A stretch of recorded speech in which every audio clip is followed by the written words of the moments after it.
तो Sunday Sunday रखेंगे।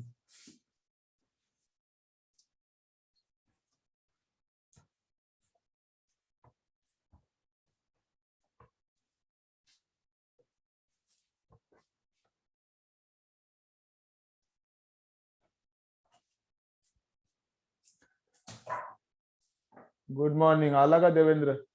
झोप झाली? चलो तो स्टार्ट करते हैं।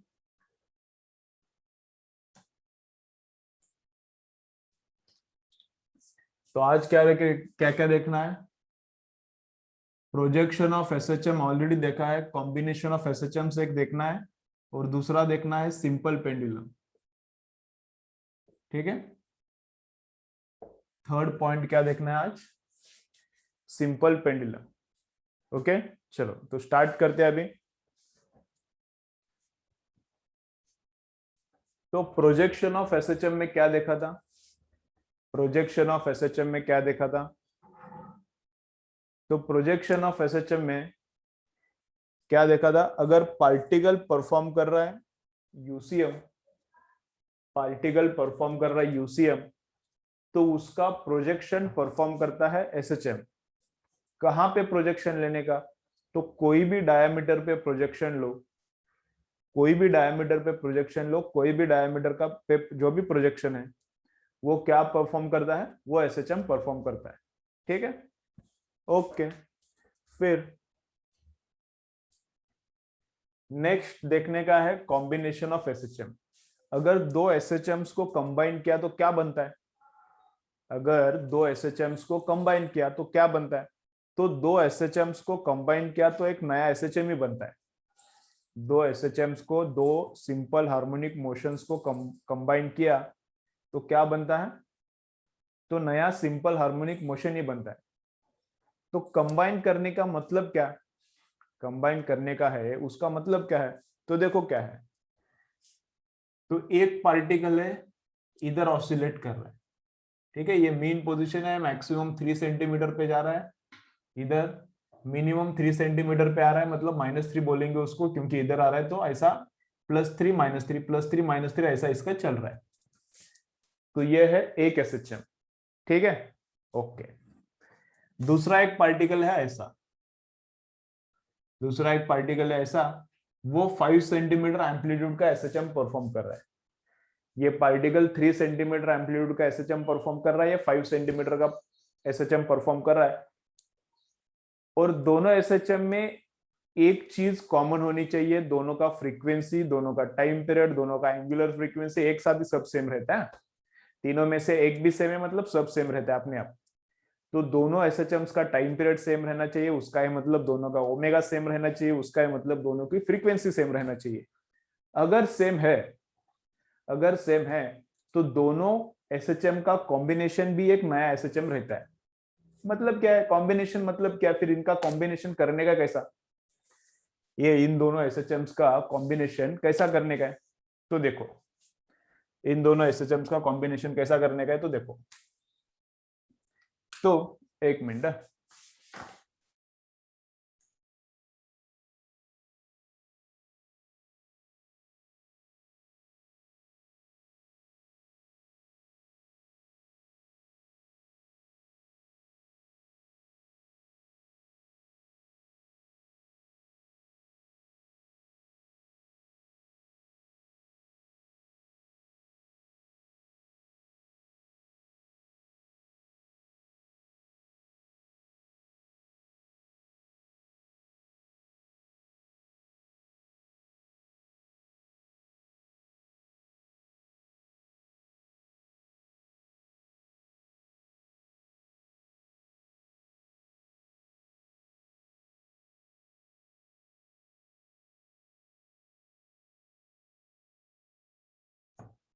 चलो।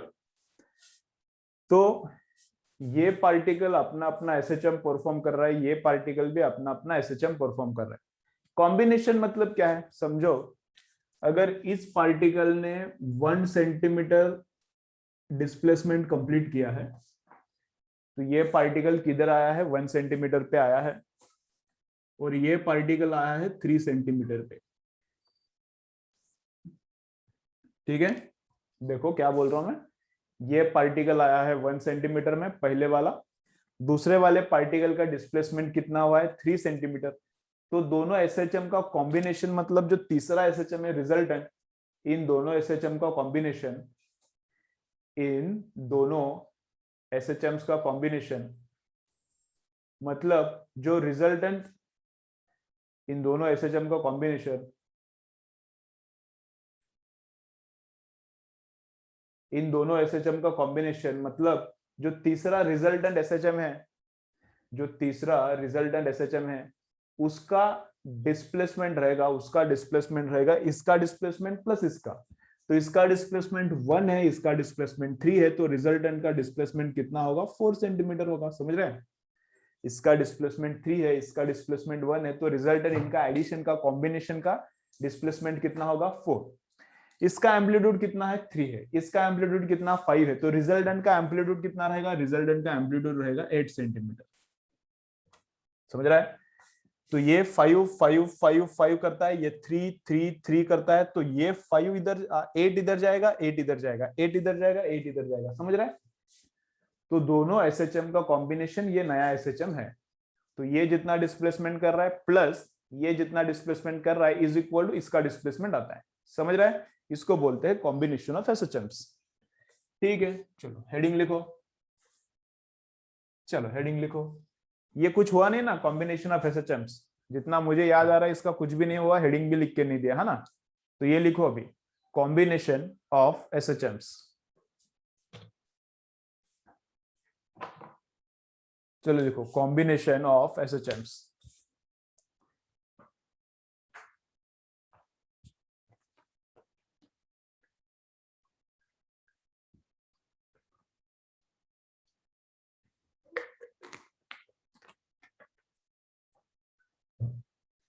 कॉम्बिनेशन ऑफ एसएचएम्स, नीचे लिखो क्या,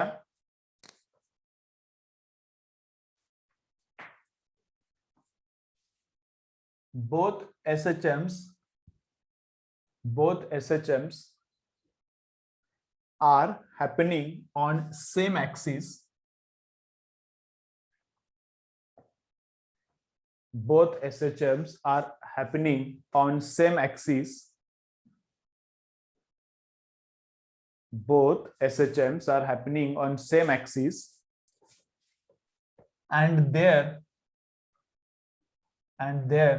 capital T, omega and n are same.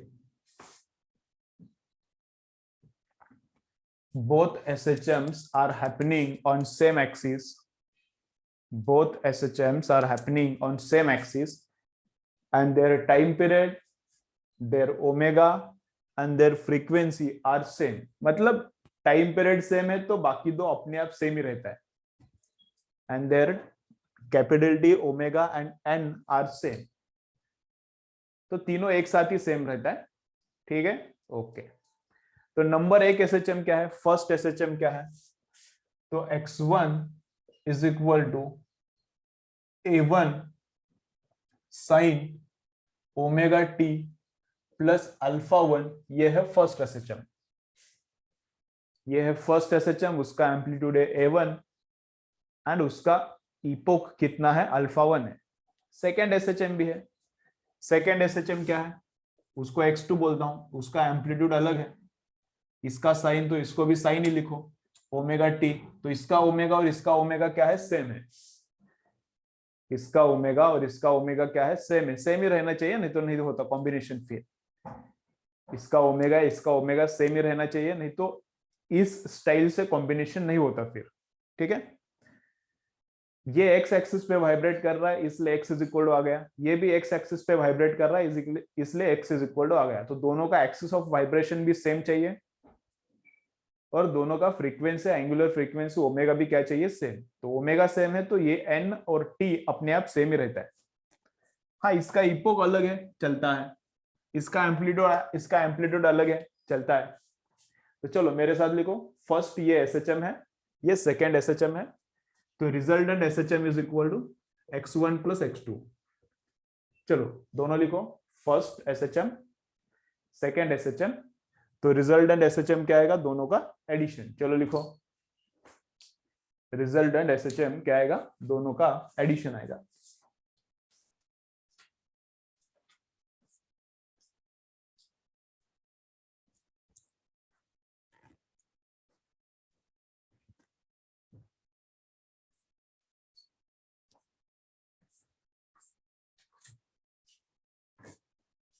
Resultant SHM क्या आएगा, इसका डिस्प्लेसमेंट प्लस इसका displacement is equal to resultant का डिस्प्लेसमेंट। ठीक है, ओके।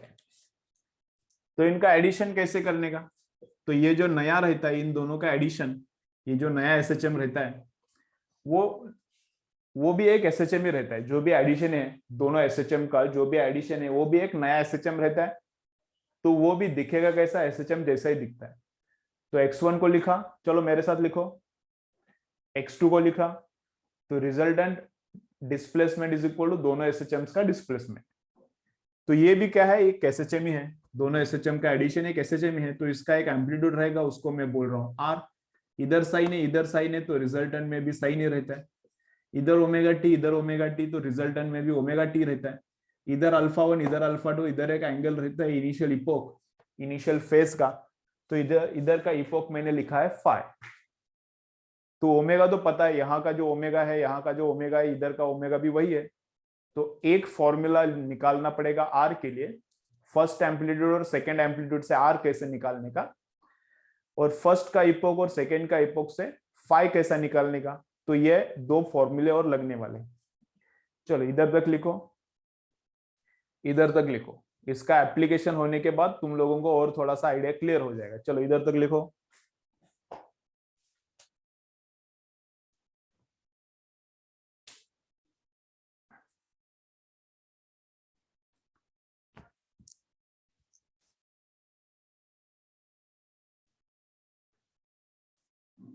चलो हो गया। तो आर का फॉर्मूला क्या है, ये जो रिजल्टेंट एम्पलीट्यूड है, ये आर जो रिजल्टेंट एम्पलीट्यूड है,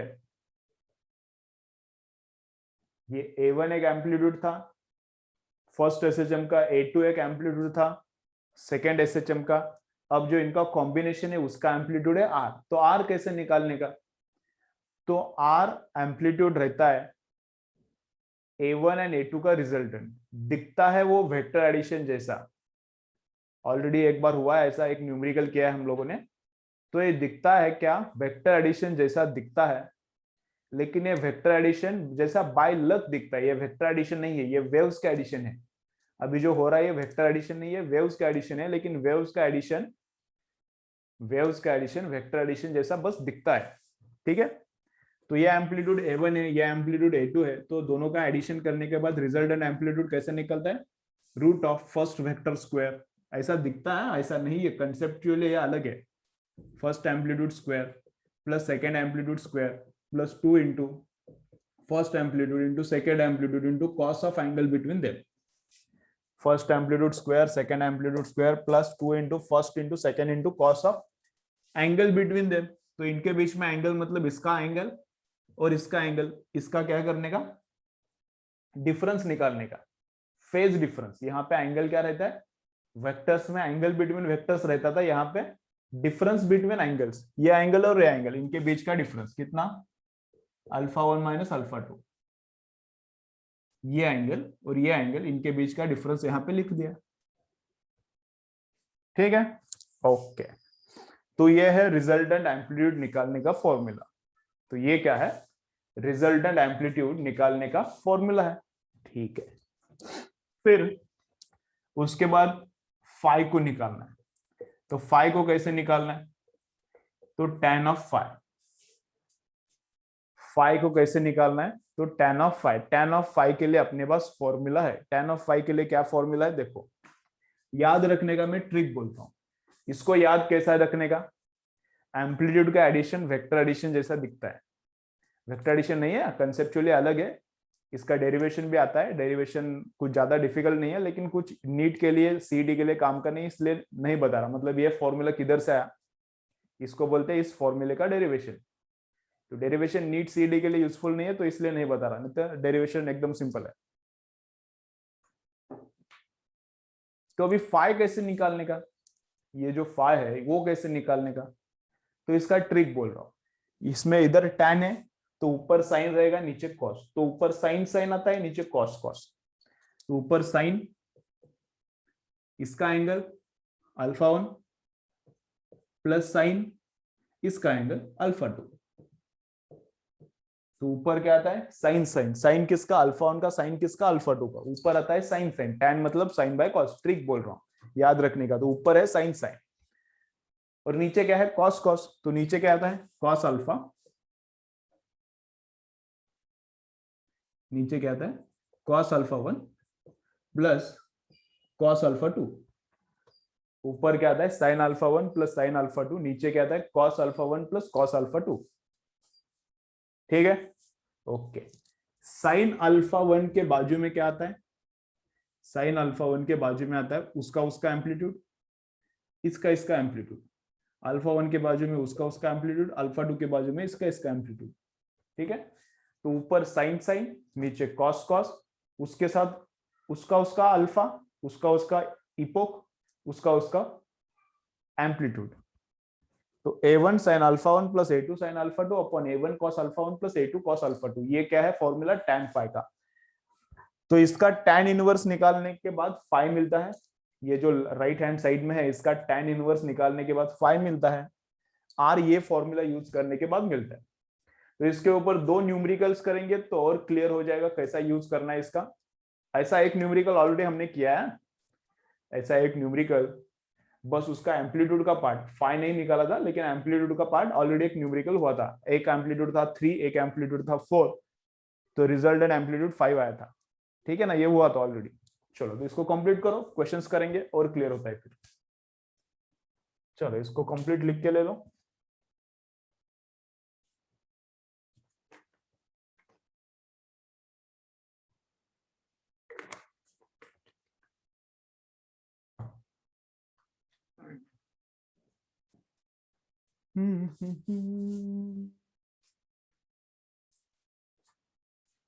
ब्लर नहीं रहे, नेट एकदम मस्त स्पीड आया, नेट का स्पीड एकदम सुपर है आज मेरे इधर, कोई प्रॉब्लम नहीं।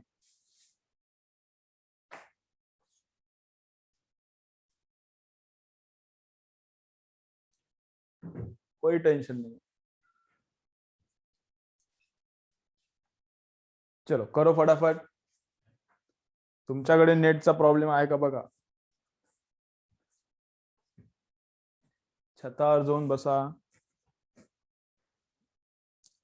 झाडावर जाऊन बसा,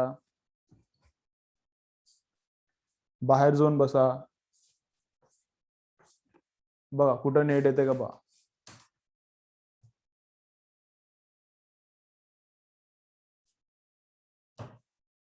करेंगे ना करेंगे ओम, करेंगे, बोलता हूं मैं वैसा ही एग्जाम्पल करना है। अब साइन यहाँ पे अगर कॉस है तो क्या करने का, मैंने बोला ना कॉस को साइन में कन्वर्ट करने को आता है तुम लोगों को क्या नहीं आता। अगर यहाँ पे इंस्टेड ऑफ साइन है, अगर यहाँ पे इंस्टेड ऑफ साइन अगर कॉस है तो कॉस को साइन में कन्वर्ट करने को आता है कि नहीं आता, आता है ना, तो करने का फिर, और क्या है। और क्या है फिर।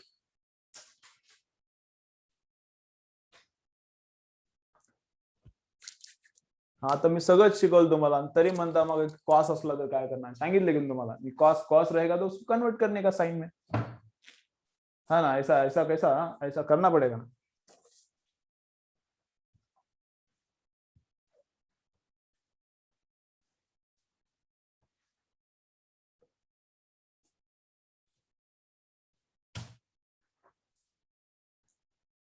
चलो तो क्वेश्चन क्या है देखो,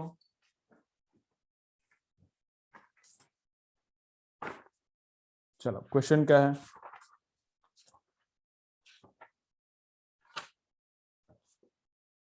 देखो x1 है 8 cos 10t, x1 क्या है 8 cos 10t, cos ये देखो तुम लोग खस खस खस खस कर रहे थे ना, आ गए देखो cos cos cos cos।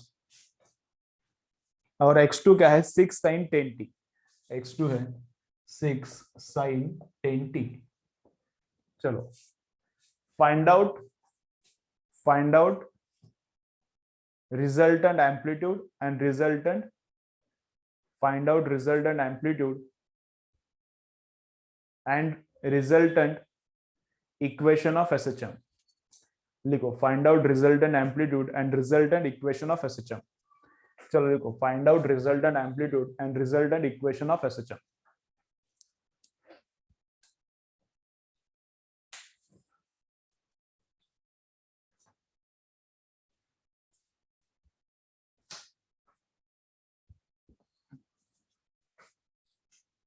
चलो क्वेश्चन लिखा।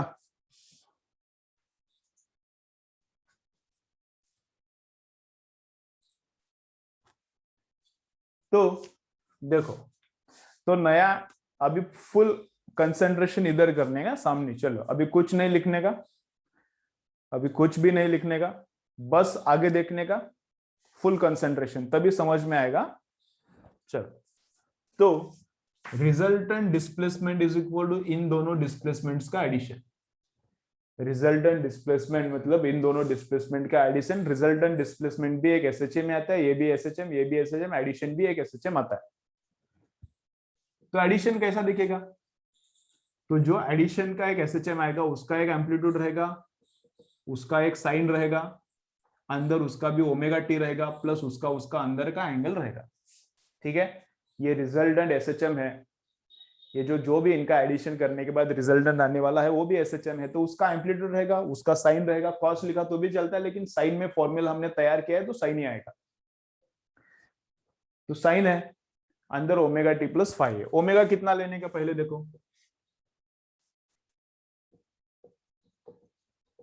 ओमेगा कितना लेने का? तो इसका फ्रीक्वेंसी, इसका ओमेगा भी 10 है, इसका ओमेगा भी 10 है, तो रिजल्टेंट का भी ओमेगा 10 ही आएगा। अब यहाँ पे कॉस है, साइन है, कुछ फर्क नहीं पड़ता, ओमेगा पे उसका फर्क नहीं पड़ता। तो इसका ओमेगा 10 है, इसका भी ओमेगा 10 है, तो रिजल्टेंट का भी ओमेगा 10 ही आएगा। ठीक है, और फाई कैसे निकालने का है देखेंगे ना, करेंगे धीरे धीरे करेंगे सब। ठीक है, तो अब मुझे पहले चाहिए एम्पलीट्यूड। ये जो रिजल्टेंट एसएचएम है उसका मुझे एम्पलीट्यूड चाहिए। तो एम्पलीट्यूड निकालने का फॉर्मूला क्या है मेरे पास?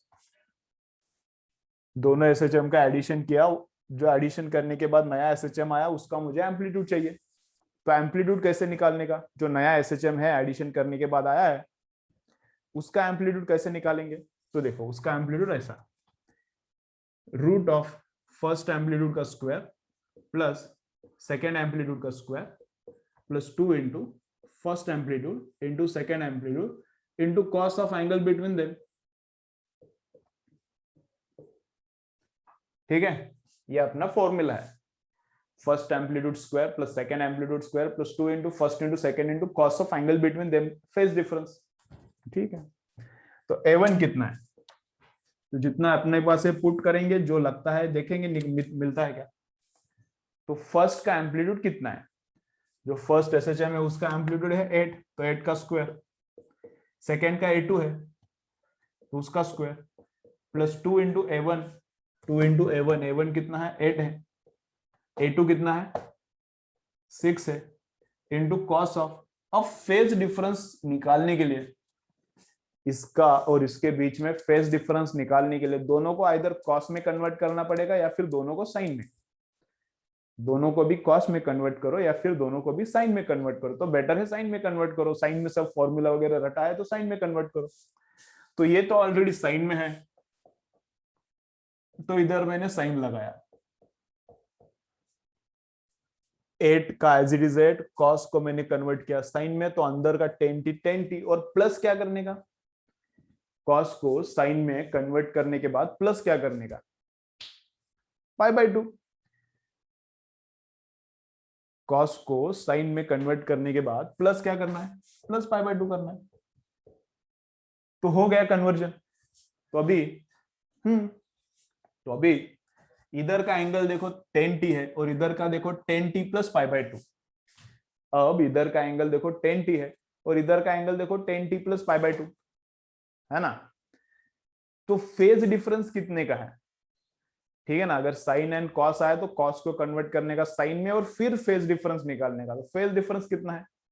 तो इधर ही मैं लिखता हूं, अल्फा 1 इसका फेज अल्फा 1 इसका इपोक कितना है π/2। अल्फा 1 इसका इपोक कितना है π/2 है। एंड अल्फा 2 इसका इपोक कितना है 0 है ना। अल्फा 1 मतलब इसका इपोक कितना है π/2 और अल्फा 2 मतलब इसका, तो इसका इपोक है ही नहीं, इसके पास एंगल है ही नहीं, तो 0 है। तो पुट करने का अल्फा 1 है π/2 और अल्फा 2 इसके अंदर इपोक कितना है 0 है, हो गया। तो π/2 कॉस ऑफ π/2 कितना रहता है। डायरेक्ट करता हूं, इसके बाद जो स्टेप कर रहा हूं मैं डायरेक्ट कर रहा हूं। देखो कॉस ऑफ π/2 कितना रहता है, कॉस ऑफ 90, π/2 मतलब 90, कॉस ऑफ 90 कितना रहता है 0। Good, very good. Cos of 90 0 है, तो 0 है मतलब ये पूरा तीसरा टर्म 0 हो गया, मतलब ये टर्म तीसरा टर्म ये टर्म 0 हो गया। तो बचा क्या 8² + 6² का रूट, तो 8² रहता है 64, 8² रहता है 64, 6² रहता है 36, 36 + 64 करके देखो 100 आता है। 100 का रूट 8 6। तुम लोगों को लगेगा सर ने क्या न्यूमेरिकल रट के आए कि क्या, उनको कैसा पता है 64 + 34 36 100 कैसा आता है, रट के आए क्या सर ने। रट के नहीं आया, ये है ट्रायड है, राइट एंगल ट्रायंगल का ट्रायड है, पाइथागोरस का ट्रायड है 6 8 10। तो ये तुम लोगों को भी याद चाहिए। तो 6 8, तो इसका आंसर 10 ही आने वाला है। तो 64 + 36 कितना 100 है, रूट ऑफ 100 कितना आता है 10 आता है। तो एम्पलीट्यूड हो गया 10, एम्पलीट्यूड कितना हो गया 10। ये मीटर है, 8 मीटर या 6 मीटर है तो ये 10 मीटर, ये सेंटीमीटर ये सेंटीमीटर तो ये भी सेंटीमीटर। ठीक है, तो एम्पलीट्यूड खत्म। ट्रिपलेट है, ट्रिपलेट बोलते हैं क्या उसको। हाँ, मेरा कैसा एजुकेशन मराठी मीडियम में हुआ था, उसको ट्रायड बोलते हैं क्या ट्रिपलेट बोलते हैं, थोड़ा मुझे ये ट्रिपलेट है क्या ट्रायड है क्या बोलते हैं उसको, तो मुझे ऐसा थोड़ा याद नहीं आता, बीच बीच में ऐसा इधर उधर हो जाता है।